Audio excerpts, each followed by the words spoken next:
Ya, muy bien, vamos a comenzar entonces.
Ya, muy bien, chicos.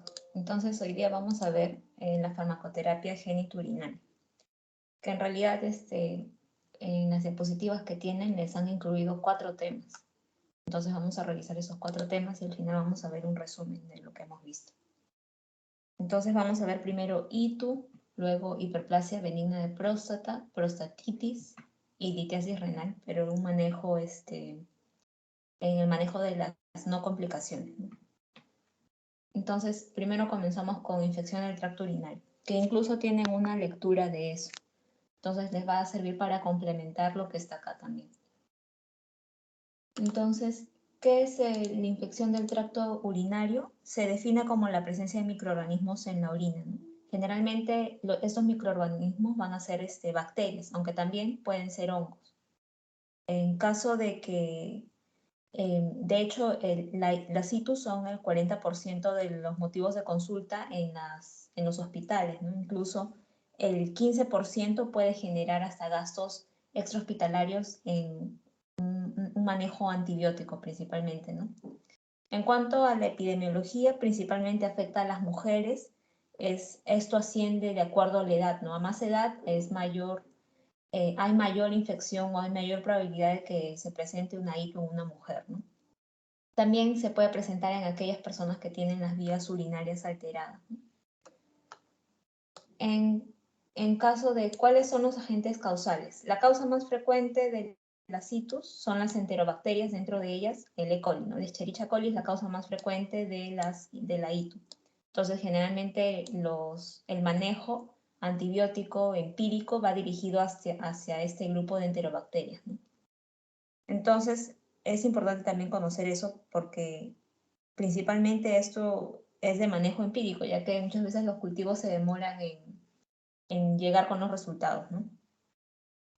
En cuanto a algunos conceptos para definir, tenemos a 2 tipos de infecciones del tracto urinario, las ITUs complicadas y las ITUs no complicadas. Llamamos ITUs no complicadas tanto a la cistitis, ya que va a presentarse con síntomas de dolor al orinar, mucha orina en poca cantidad, tenesmo, dolor suprapúbico.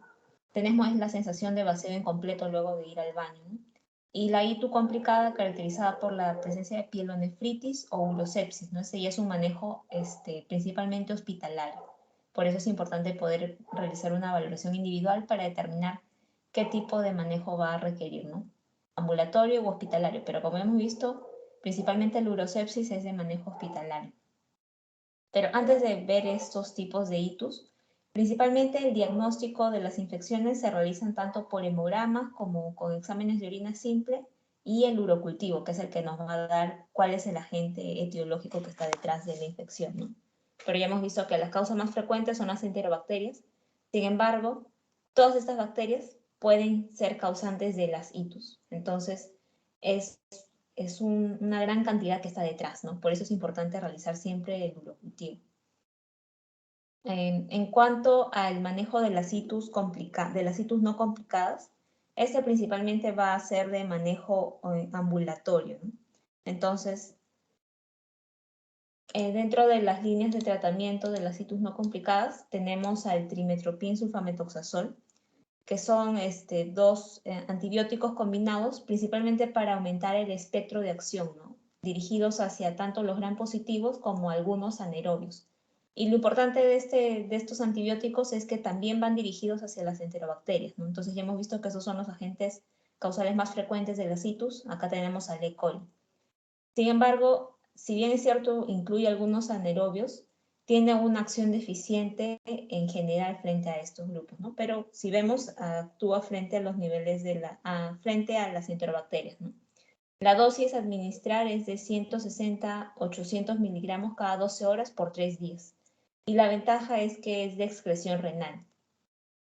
Sin embargo, se recomienda que esto se evite administrar cuando se conoce que existe resistencia local o si la persona ha consumido este antibiótico en los 3 meses previos. Quiere decir que ya se ha generado una resistencia al antibiótico porque no ha funcionado si lo consumió dentro de los 3 meses anteriores. Entonces ahí pasaríamos a la siguiente línea de acción, que es la nitrofurantoína, que ese también es un antibiótico que va a tener un espectro de acción muy amplio, no tanto para gram positivos como para gram negativos. La diferencia con el trimetoprim sulfamethoxazol es que no cubre a los anaerobios. Entonces, dentro de los grupos de los gram positivos, incluye tanto el Streptococcus fecalis como el Staphylococcus saprophyticus y el Streptococcus faecium. Mientras que a los gram negativos sí logra cubrir a este grupo de enterobacterias, ¿no? Al E. coli y el Citrobacter. Entonces, logra cubrir también al agente etiológico más frecuente. La dosis administral de la nitrofurantoína es de 100 miligramos cada 12 horas por 5 días. La excreción también es renal y la ventaja es que previene itus recurrente o también es útil en el tratamiento de la cistitis, ¿no? Llamamos recurrencia cuando ocurren más de 3 episodios en un periodo de 6 meses. Entonces, a eso ya se le denomina como una itus recurrente. Y en la lectura que les han dejado van a ver que también la nitrofurantoína tiene un uso hasta profiláctico, se podría decir, ¿no? Entonces eso también para que lo lean, para despertar también su interés, ¿no? De que puedan leerlo. En cuanto también otra línea de tratamiento es la fosfomicina, que es conocida comercialmente como trometamol. La dosis de 3 gramos, pero en monodosis. Entonces esa es una ventaja porque incluye una buena adherencia al tratamiento, ¿no? Hacer un monodosis, basta que se consuma uno para ya actuar, pero el espectro de acción en este caso sería el problema, ¿no? Si bien es cierto, cubre al agente etiológico más frecuente, que es la E. coli, e incluso incluye las BLE, no cubre contra Pseudomonas, ¿no? Pero sí cubre Streptococcus fecalis. También la excreción es renal. Sin embargo, hay que tener en cuenta en una persona que consume además digoxina, ¿no? Ya que aumenta los niveles, entonces la digoxina es un antiarrítmico, entonces podría generar unos efectos adversos. También hay que tener en cuenta que la fosfomicina tiene una mejor absorción en ayunas. Los betalactámicos también se incluyen dentro del manejo de las itus no complicadas, sin embargo no se recomienda administrar esto porque existe amplia resistencia entre los betalactámicos, ¿no? Entonces es bastante probable que no funcione en caso de las itus no complicadas. También las fluoroquinolonas están incluidas, sin embargo no son la primera opción, ¿no? También porque por la resistencia que se pueda generar. Entonces siempre se recomienda iniciar con los que los más débiles, por así decirlo, ¿no? Que no cubran, que no generen, que se sepa que no existe tanta resistencia. Por eso es que acá hay que tener estas consideraciones, ¿no?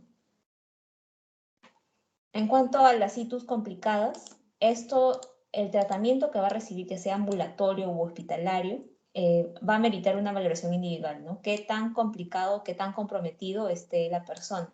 Por ejemplo, en el caso de una pielonefritis, si además tienen fiebre, escalofríos, o de repente ya está muy complicado que llegue hasta el grado de sepsis, ya va a necesitar un manejo hospitalario. Mientras que si presenta dolor lumbar o síntomas de cistitis, los síntomas de cistitis son estos que ya les mencioné, va a meritar un manejo ambulatorio, ¿no? Sin embargo, cuando se va a administrar un manejo ambulatorio, la dosis inicial va a ser endovenosa. En este caso, ahí sí vamos a usar fluoroquinolona, ¿no? En este caso tenemos a la ciprofloxacina, 400 miligramos de manera endovenosa, o también puede ser de 1 gramo de manera endovenosa. E incluso los aminoglucósidos, pero a manera de una dosis en 24 horas, ¿no? Ya que acuérdense que los aminoglucósidos son nefrotóxicos, ¿no? Entonces siempre hay que usarlos con mucha cautela. En cuanto al tratamiento hospitalario, también se recomienda iniciar con aminoglucósidos más ampicilina o la cefalosporina, en este caso la ceftriaxona junto con aminoglucósidos. También se puede iniciar con carbapenems, que todos estos tres son vía endovenosa, y en caso de que se sospeche de Staphylococcus aureus, ahí sí es vancomicina o linezolid también de manera endovenosa. Otro punto también que hay que tener en consideración en cuanto a las ITUS es la bacteriuria asintomática, ¿no? En general, la bacteriuria asintomática no se trata, ¿no? Principalmente porque no está generando ni síntomas ni complicaciones. Sin embargo, hay 2 excepciones en las cuales sí debemos tratar. Y estas son las gestantes y en caso de que la persona esté próxima a pasar por una cirugía urológica. Entonces, ¿qué antibiótico se le va a dar en el caso de las gestantes? Si es una cirugía urológica, se le va a manejar de acuerdo a la gente que esté detrás y ya es un manejo más individualizado. Sin embargo, en cuanto a las gestantes, es lo mismo, pero hay que tener en cuenta que no todos los antibióticos se les va a dar a ellas, ¿no? Los antibióticos de elección para la bacteriuria asintomática de una mujer gestante es la cefalexina o la nitrofurantoína. Entonces, estos 2 son los antibióticos de elección para una gestante que tiene bacteriuria asintomática, ya que en toda gestante se tiene que tratar esto, ¿no? Por las complicaciones que pueden haber posteriormente. En el caso de que habíamos visto de que no solo las causas que están detrás de la situs son las bacterias, sino que también pueden ser los hongos. Entonces, en el caso de qué hongo está con mayor frecuencia involucrado en el caso de la situs, es la cándida. Esto principalmente ya genera complicaciones si la persona está inmunodeprimida, ¿no? Acuérdense que la cándida más se relaciona con inmunodepresión. Entonces, en este caso, los fármacos de elección va a ser el fluconazol o la anfotericina B. El primero en la línea es fluconazol, 400 miligramos de manera inicial y posteriormente a la mitad, 200 miligramos por día, por 7 a 14 días. La anfotericina B ya es de segunda opción, ya que este también es nefrotóxico, ¿no? Entonces genera, y hepatotóxico también es este. Entonces, de primera línea para cándida es fluconazol. Entonces ahora vamos a ver acerca de las hiperplasias benignas de próstata, ¿no? Que eso también cuando veamos esto, tanto esto como prostatitis les va a ser útil para el próximo ciclo, ¿no? Cuando lleven urología, porque estos mismos temas se vuelven a tocar. Entonces, ¿cómo definimos a la hiperplasia benigna de próstata? Es todo trastorno prostático debido a una proliferación del músculo liso y de las células epiteliales que están en la zona de transición de la próstata, ¿no? Que es la zona más interna que está pegada cerca a la uretra. Entonces, esto va a afectar principalmente la calidad de vida de la persona, ya que va a tener síntomas, decimos que se manifiesta con síntomas de llenado, síntomas de vaciado. ¿Cuáles son los síntomas de llenado? Es espolaquiuria, nicturia y la urgencia miccional. Mientras que de vaciado es la dificultad que tiene para expulsar, ¿no? Dificultad para iniciar la micción, el chorro lento, que también puede ser intermitente, esfuerzo miccional y el goteo terminal. ¿Cómo lo diagnosticamos? Con la flujometría, es decir, tratar de deducir si existe o no obstrucción de la salida de la orina, ¿no? ya que como el volumen está aumentado puede llegar a obstruir, ¿no? Entonces, en esto principalmente consiste esta prueba, para determinar si existe o no la obstrucción. Junto con los puntaje de síntomas, ¿no? ¿Qué tanto ha afectado la calidad de vida de la persona estos síntomas? Y también hay que valorar el tamaño de la próstata. Esto se puede realizar tanto por tacto rectal o por ultrasonografía. Y medir el volumen de la orina residual junto con los niveles de creatinina sérica y los niveles del PSA, ¿no? De ese antígeno prostático que se relaciona con el volumen o qué tan aumentado de volumen está la próstata. En cuanto al tratamiento, existen dos tipos de tratamiento, el tratamiento médico y el tratamiento quirúrgico. Entonces, nosotros nos vamos a enfocar en el tratamiento médico, que es con el que se comienza. El tratamiento quirúrgico ya es cuando está muy aumentado de volumen o cuando el tratamiento médico ha fracasado. Entonces, en cuanto al tratamiento, bueno, antes de pasar a cuáles son los niveles de tratamiento médico, vamos a ver qué tipo de fármacos se van a usar, ¿no? Entonces, podemos usar los alfa bloqueantes, los inhibidores de la 5-alfa reductasa, anticolinérgicos e inhibidores de la fosfodiesterasa 5. Entonces, los de elección, los que con mayor frecuencia se usan son los alfa bloqueantes y los inhibidores de la 5-alfa reductasa. Principalmente, los de primera línea son los alfa bloqueantes, ya que estos van a actuar, si nos acordamos de lo que ya habíamos estado viendo, a nivel bloqueando los receptores alfa, ¿no? Es decir, van a tener un mecanismo de acción de relajar el músculo liso que está en uretra, en el cuello uretral y en la próstata. Entonces, ¿qué fármacos tenemos dentro de este grupo? Tenemos a los más conocidos, ¿no? Prazosina, terazosina y tamsulosina. Entonces, estos son los que van a servir de primera línea para el manejo médico de la hiperplasia benigna de próstata. Sin embargo, el problema con esto es que producen hipotensión arterial, mareos, dolores de cabeza y eyaculación retrógrada. Entonces, además, está contraindicado en las personas que tienen cataratas, ¿no? Entonces, en este caso, los alfa bloqueantes van a estar principalmente indicados, si bien es cierto son la primera línea del manejo médico, van a estar indicados cuando la próstata es menor a 30 o 50 gramos, cuando no está en un volumen tan crecido, ¿no? A diferencia esto de los inhibidores de la 5-alfa reductasa, ¿no? Que los inhibidores de la 5-alfa reductasa van a estar indicados cuando la próstata ya está muy aumentada de volumen, ¿no? Más de 30 gramos. El mecanismo de acción de los inhibidores de la 5-alfa reductasa es que van a inhibir la conversión de testosterona a dihidrotestosterona, que en realidad la dihidrotestosterona es la causante de que el volumen prostático o que la próstata aumente tanto de volumen, ¿no? Entonces, al bloquear esto, ya no va a crecer. Entonces, dentro de estos tenemos a la dutasteride y a la finasteride. Cuando hablamos de manejo, generalmente no se suele dar esto solo, ¿no? Sino se da en conjunto con los alfa bloqueantes. Entonces, si en este caso vamos a bloquear la conversión de testosterona a dihidrotestosterona, los efectos adversos van a estar relacionados con esto, ¿no? Disfunción eréctil, disminución de la libido y reducción del volumen eyaculado. Los otros fármacos que también se pueden usar, pero no son los de elección, por así decirlo, son los anticolinérgicos y los inhibidores de la fosfodiesterasa 5, ¿no? En cuanto a los anticolinérgicos, principalmente porque van a bloquear los receptores muscarínicos vesicales. Entonces, la finalidad es que ya no orine con tanta frecuencia al darle los anticolinérgicos, a diferencia de los otros dos, que como vemos actúan más a nivel prostático, y esto a su vez finalmente va a terminar ayudando a la manifestación de los síntomas, ¿no? Sin embargo, los anticolinérgicos van netamente dirigidos hacia los síntomas, que en este caso en cuanto a temas urinarios principalmente, ¿no? Entonces, en este caso tenemos a los representantes que es la fesoterodina, ¿no? Y estos dos fármacos también. Entonces, como todo anticolinérgico, su efecto adverso va a ser la serostomía, la taquicardia, los edemas que va a producir, ¿no? Todo relacionado al sistema simpático, ¿no? Como va a bloquear el parasimpático, se van a manifestar síntomas del sistema nervioso simpático. Y también tenemos a los inhibidores de la fosfodiesterasa 5, que estos van a ser principalmente el tadalafilo, ¿no? Que son, dentro de estos también tenemos al sildenafilo, ¿no? Pero en este caso, el inhibidor de la fosfodiesterasa 5 que va a ser útil para el manejo médico de la hiperplasia benigna de próstata es el tadalafilo. ¿Por qué? Porque se ha demostrado que mejoran los síntomas urinarios y también mejora en cuanto a la calidad de vida, ¿no? Entonces, ahora sí que ya hemos visto cuáles son los fármacos que van a ser útiles en el manejo médico, vamos a ver esto, ¿no?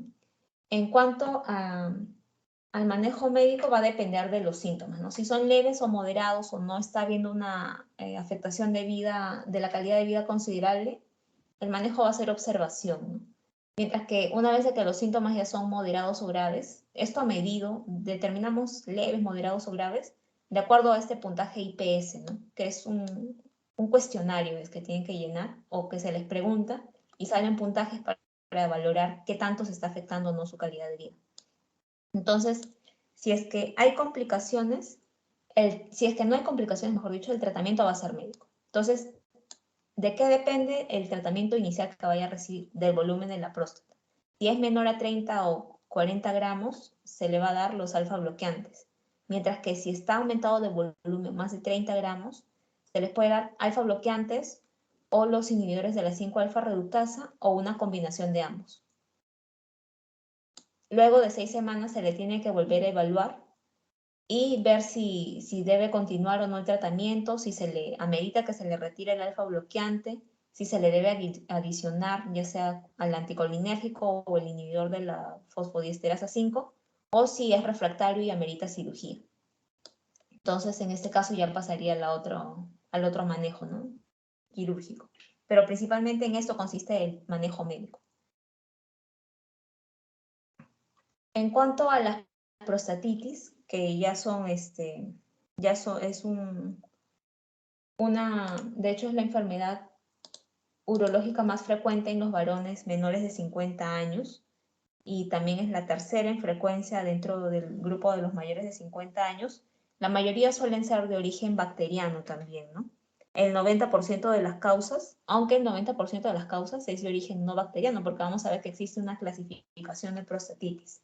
Los síntomas con los que se va a manifestar es el dolor pélvico, perineal o síntomas miccionales irritativos u obstructivos, disfunción sexual y los síntomas de una infección bacteriana, ¿no? Fiebres, escalofríos, incluso puede llegar a urosepsis. Los agentes etiológicos también, el más frecuente es la Escherichia coli, pero también tenemos algunos agentes etiológicos que están involucrados con la infección de transmisión sexual, ¿no? Ya sea la clamidia trachomatis o el micoplasma genital, ¿no? Entonces, principalmente también por eso uno de los factores de riesgo de esto es la promiscuidad sexual, ¿no? Porque tenemos agentes etiológicos involucrados con la infección con las enfermedades de transmisión sexual. En cuanto al diagnóstico, esto se realiza con un cultivo de orina y con el cultivo de las secreciones prostáticas.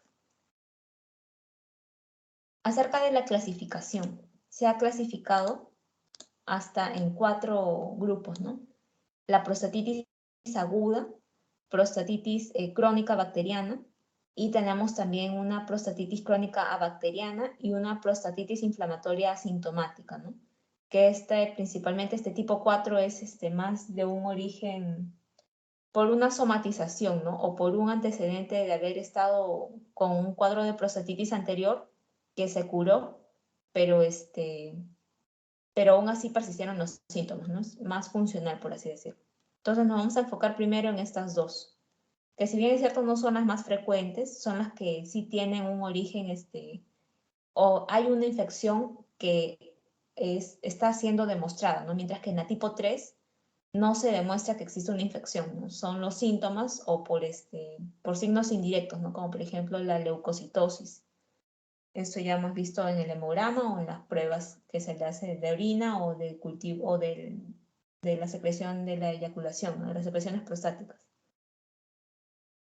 En cuanto a la prostatitis bacteriana aguda, el manejo también son las mismas causas, ¿no? Ambas, solamente la diferencia es el tiempo. Este es menos de 2 semanas, este persiste por más de 2 semanas. Cuando hablamos de prostatitis, primero hay que recordar de que los antibióticos de elección para un manejo de infección prostática son las fluoroquinolonas, ya sea vía oral o vía endovenosa, porque las fluoroquinolonas a diferencia de los otros, ha demostrado que tiene una buena acción a nivel de tejido prostático. Llega muy bien a nivel de la próstata. Por eso es que son la primera línea, tanto en prostatitis agudas como crónicas.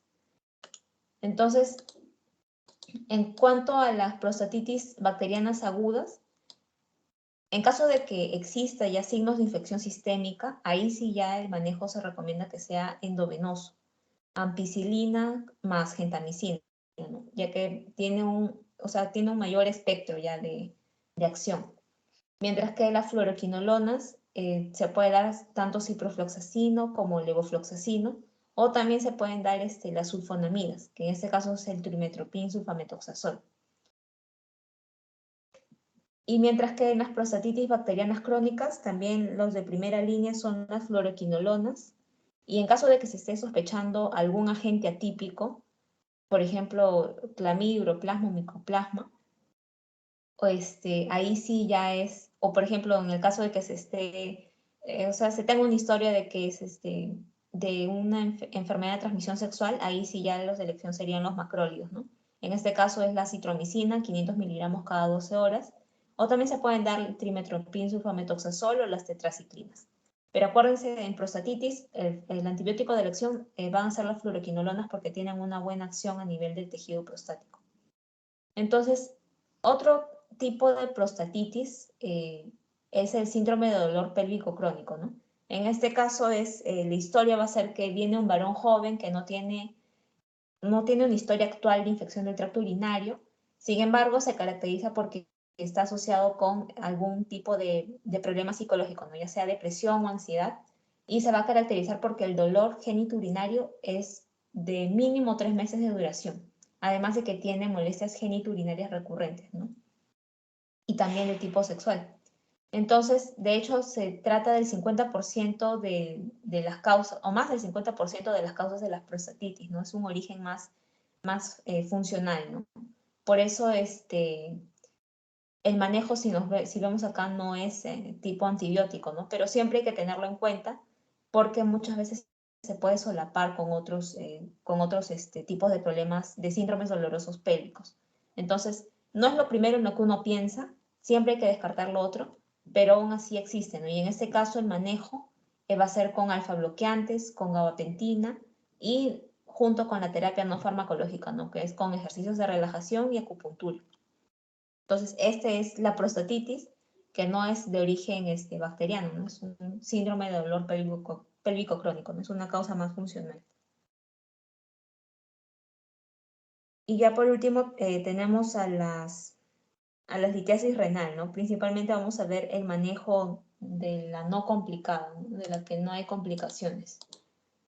Entonces, ¿cómo definimos a la litiasis renal? Es la formación de cálculos que existen en el riñón, y esto es principalmente por la existencia de sustancias formadoras de cristales en orina, ¿no? Ya sea calcio, ácido úrico, oxalato. Incluso cuando se ve en la radiografía o en la ecografía, cada uno de estos tiene sus propias características, ¿no? Pero en general son cálculos que van a estar ahí, ¿no? Independientemente de qué tipo sean, ¿no?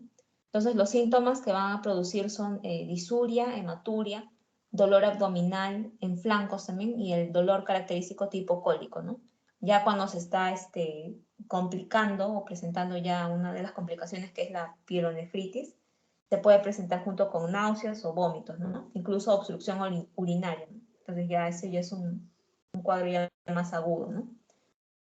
En cuanto al diagnóstico, va a ser, se tiene que hacer la bioquímica sanguínea, el análisis de orina, las imágenes, ¿no? La ultrasonografía, que es la de elección, luego la radiografía abdominal y la urografía.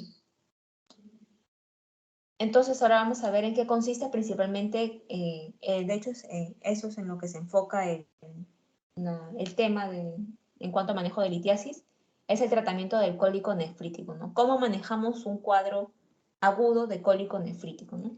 Entonces, lo primero es calmar el dolor e hidratar a la persona. Ya luego vamos a determinar, una vez que se ha calmado el dolor, si esto amerita un manejo intervencionista o un manejo sintomático y expulsivo, y luego se tiene que valorar la intervención o no, ¿no? Entonces, en cuanto al manejo intervencionista, que no es en lo que nos vamos a enfocar, pero sí para que tengamos más conocimiento, el manejo intervencionista de elección es el catéter doble J, ¿no? Que es una nefrostomía que se realiza a ese nivel. En caso de que exista un dolor incoercible o ya esté con cuadros de gravedad, ¿no? Ya existan signos de sepsis, o se sepa que la persona tiene un solo riñón, o la obstrucción está siendo de tipo bilateral, ¿no? Mientras que el manejo tipo expulsivo va a ser cuando los cálculos sean de 5 a 10 milímetros, ¿no? Son cálculos pequeños. Y los fármacos que se van a usar, en este caso van a ser los alfa bloqueantes y los calcio antagonistas, ¿no? La finalidad de esto es que se relaje la musculatura a ese nivel para que pueda expulsarse con facilidad, ¿no? Entonces, acá tenemos dos tipos de algoritmos, ¿no? Esta es la nefrostomía. Entonces, ahorita vamos a ver eso. Una vez de que se ha logrado controlar o bien la persona con el cólico nefrítico y determinamos de que no tiene complicaciones, lo primero que tenemos que hacer es tratar los síntomas, ¿no? Disminuir el dolor con analgésicos, en este caso como es un cuadro agudo, se tiene que manejar con analgesia vía parenteral junto con antieméticos, ¿no? Por los síntomas de náuseas y vómitos hasta las 48 horas. Entonces, una vez de que se han resuelto estos síntomas de dolor, luego podemos pasar a dejar la analgesia vía oral, ya sea con diclofenaco, ibuprofeno, y posteriormente determinar si amerita un manejo expulsivo o no, de acuerdo a las características del cálculo, mejor dicho, de acuerdo al tamaño del cálculo. Entonces, si el cálculo es mayor a 10 milímetros, amerita una evaluación urológica, ¿no? Para valorar si que va a recibir o qué tipo de tratamiento intervencionista va a recibir, ¿no? Mientras que si es menor a los 10 milímetros, ahí sí se puede tratar con el tratamiento expulsivo, ¿no? Que son los alfa bloqueantes. Y valorar si es que el hito va a pasar o no. Luego se tiene que volver a valorar en caso de que hubiera o volviera a existir algún tipo de complicación, ¿no? El problema con no tratarlo es que a la larga, de hecho, tener litiasis renal es un factor de riesgo para ITU, ¿no? Entonces se puede complicar a largo plazo. Por eso es que se tiene que determinar, una vez que se ha presentado el cuadro de cólico nefrítico, determinar si es que amerita un tratamiento expulsivo o un tratamiento intervencionista, ¿no? Pero de que se tiene que tratar es sí o sí, ¿no? Porque es un factor de riesgo para ITU y ya hemos visto en lo que puede terminar una ITU, más en urosepsis puede terminar. Entonces es importante eso también. Y esto es en cuanto a esto, ¿no? El tratamiento intervencionista es esto, ¿no? Catéter doble J o nefrostomía, ¿no? Este es el caso de la nefrostomía. Y el catéter doble J ya se hace con intervencionismo, ¿no? Se ve como entra el catéter por la vía urinaria y por radiología intervencionista, ¿no? Y esta es la nefrostomía en el cuadro de la emergencia aguda.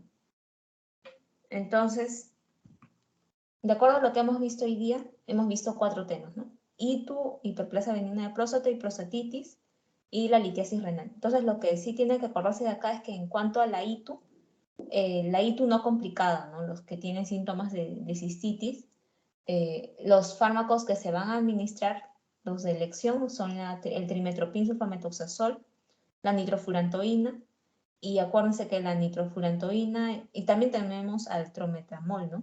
Que es la fosfomicina, que la ventaja es que es a monodosis, entonces genera mejor adherencia, ¿no?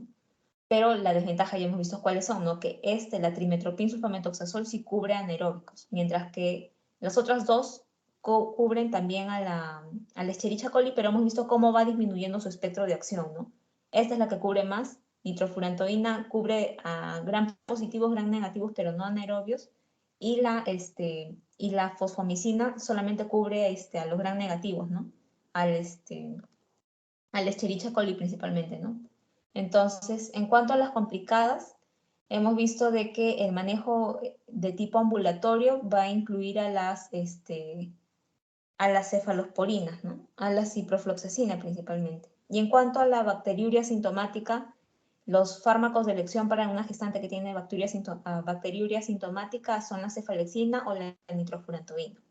Y en quienes se va a tratar la bacteriuria sintomática, si está embarazada o si va a recibir una cirugía de tipo urológico. En cuanto a la hiperplasia benigna de próstata, los fármacos que sí tenemos que acordarnos que siempre en cuanto al manejo médico, son los que más se usan, son los alfa bloqueantes, que son los de primera línea, los inhibidores de la 5-alfa reductasa.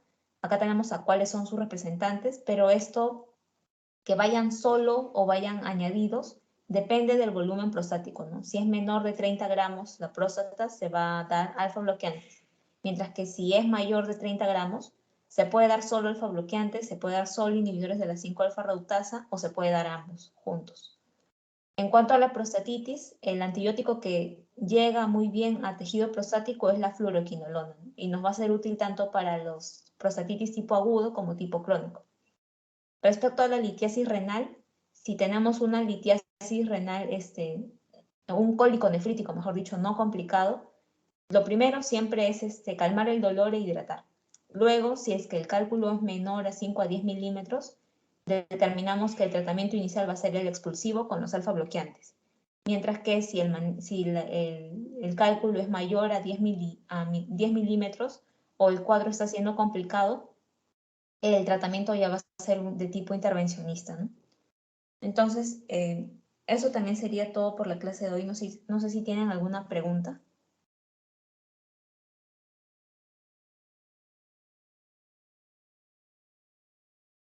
Entonces, como no hay ninguna pregunta, si tuvieran en el transcurso de la semana, me la hacen saber nomás. Ahora voy a compartirles el link del post-test para que lo puedan dar y en 10 minutos lo resolvemos. También en el post-test les he puesto que me pongan su nota, por favor, y si tuvieran algún comentario respecto a las asesorías que hasta ahorita hemos venido dictando, también, o una sugerencia para seguir mejorando, ¿no? También se los agradecería, ¿no? Muy bien, en 10 minutos seguimos corrigiendo esto.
Ya, muy bien, chicos. Entonces, en cuanto a la primera pregunta, ¿cuál es el tratamiento de primera línea para la hiperplasia benigna de próstata? Habíamos dicho que era los alfa bloqueantes, ¿no? En este caso es la tamsulosina. Los otros no, ¿no? Los anticolinérgicos no, el sildenafilo de hecho no es la primera opción, ¿no? Inhibidores de la 5, de la fosfodiesterasa 5 no son la primera opción ni los anticolinérgicos, son los alfa bloqueantes. También en cuanto a esto, ¿no? El paciente varón de 35 años que no tiene antecedentes de importancia y acude a la emergencia con estos síntomas, ¿no? Que son eh, característicos de de un cólico nefrítico, ¿no? Porque tiene orina rojiza y es hematuria, ¿no? También dolor intensificado, un dolor lumbar que cierra desde la fosa ilíaca izquierda, que se incrementa al miccionar, ¿no? Y ya está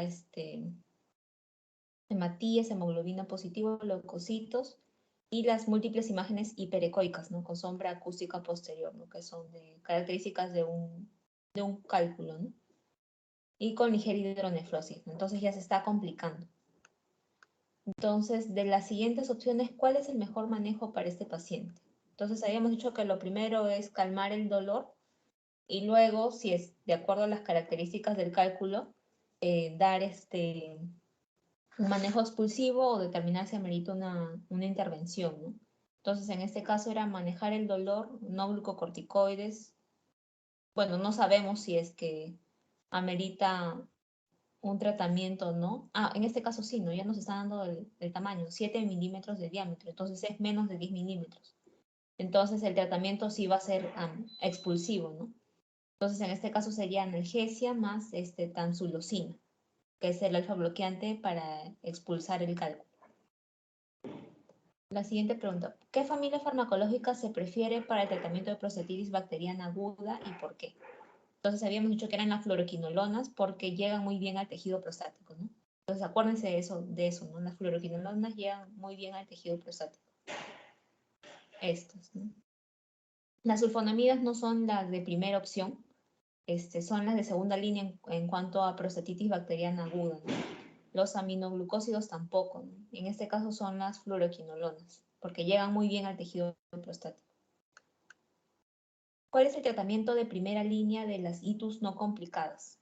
Entonces, esto sí también habíamos dicho, ¿no? De acuerdo, llamamos primera línea de acuerdo al grupo que están cubriendo. Entonces, en este caso eran estas sulfonamidas, trimetoprim, sulfametoxazol, porque cubren no solamente a las enterobacterias, sino que también a los gram positivos y a los anaerobios. Entonces, esa es la ventaja, por eso es que son los de primera línea. ¿Cuál es el tratamiento de elección de las ITUS complicadas en el ámbito hospitalario? Eso también habíamos dicho, ¿no? Que son las ceftriaxona junto con la gentamicina.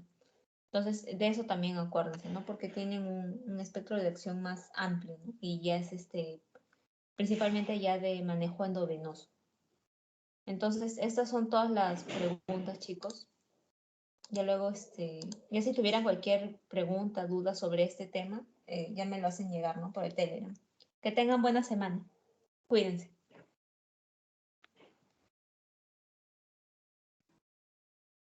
Gracias.